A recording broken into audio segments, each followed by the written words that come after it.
उत्तर प्रदेश में भाजपा को लोकसभा चुनाव में 33 सीटें ही मिल पाईं। 2019 में मिली 62 सीटों के मुकाबले पार्टी को 29 सीटें कम मिली। इसके बाद से ही मंथन का दौर जारी है।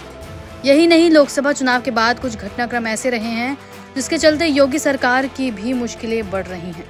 ये बात हाईकमान तक भी पहुंचाई गई है। पिछले दिनों भाजपा के सहयोगी दलों अपना दल, निषाद पार्टी और ओम प्रकाश राजभर की पार्टी ने कुछ ऐसे बयान दिए जिससे योगी सरकार के लिए मुश्किलें बढ़ती दिख रही हैं।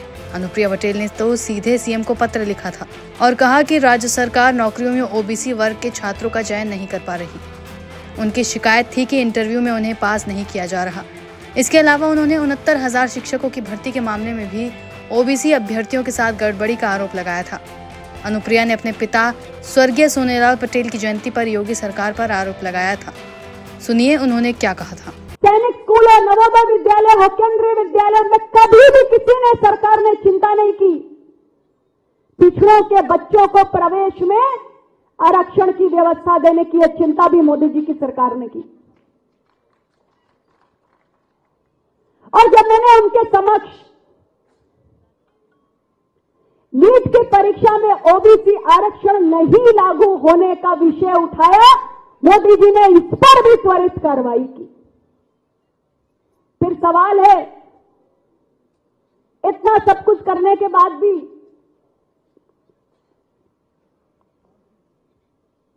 कहीं कुछ बाकी रह गया। और वो बात भी अपना दल ने निरंतर कही। बहुत सारे जो समस्याएं, सवाल हमने उठाए वो हल हुए, लेकिन एक सवाल जो हमने उठाया वो हल नहीं हुआ, किसी कारणवश हल नहीं हो पाया। और वो सवाल 69,000 शिक्षक भर्ती का था, जिसको हम उठाते रहे, बार बार उठाते रहे, और अपना दल के अलावा किसी ने नहीं उठाया। लेकिन ये कारण बना कि यह भ्रम क्यों फैला। इस झूठ ने, इस अफवाह ने कि आरक्षण खत्म हो जाएगा, संविधान खत्म हो जाएगा, आखिर जोर क्यों पकड़ा। लेकिन ये उतार चढ़ाव चलते रहेंगे। हमें अपना काम करते रहना है। वंचित वर्गों के हितों के लिए आवाज उठाने से हमें कोई नहीं रोक सकता। उनका ऐसा कहना इसलिए भी चुभने वाला था क्योंकि अखिलेश यादव और राहुल गांधी ने भी चुनाव प्रचार में लगातार संविधान बदलने की बात कही थी। इसके अलावा आरक्षण छीनने का डर दिखाया गया। अनुप्रिया पटेल का कहना था कि ये मसला मैंने पहले भी उठाया था, लेकिन समाधान नहीं हुआ। इसका नुकसान सरकार को लोकसभा चुनाव में उठाना पड़ा। वहीं संजय निषाद ने राज्य सरकार पर आरोप लगाया कि उसके चलते निषाद वोट कम मिले। उन्होंने कहा, लंबे समय से निषाद समाज को अनुसूचित जाति में आरक्षण देने की मांग लंबित पड़ी है।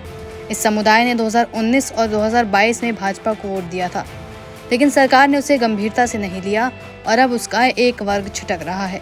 इसी तरह ओम प्रकाश राजभर ने भी कहा था कि मोदी और योगी के नाम पर पड़ने वाला वोट कम हुआ है। उन्होंने ये भी कहा कि सुभाषपा के काडर और वोटर ने तो एनडीए उम्मीदवारों का ही समर्थन किया, लेकिन भाजपा का वोट ही कम हो गया। अब भाजपा प्रवक्ताओं का कहना है कि इन तीनों नेताओं ने जो मुद्दे उठा दिए हैं, उन पर मीडिया में सवाल किए जाते रहे हैं। इनके जवाब देना मुश्किल हो रहा है। मीडिया रिपोर्ट्स के मुताबिक ये जानकारी प्रवक्ताओं ने संगठन महामंत्री बीएल संतोष से मीटिंग में दी।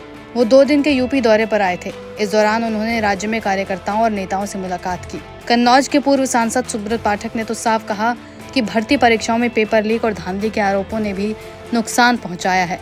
वहीं पूर्व सांसद रविंद्र कुशवाहा ने कहा कि सलेमपुर से वो इसलिए हारे क्योंकि कुछ नेताओं में उनका विरोध था।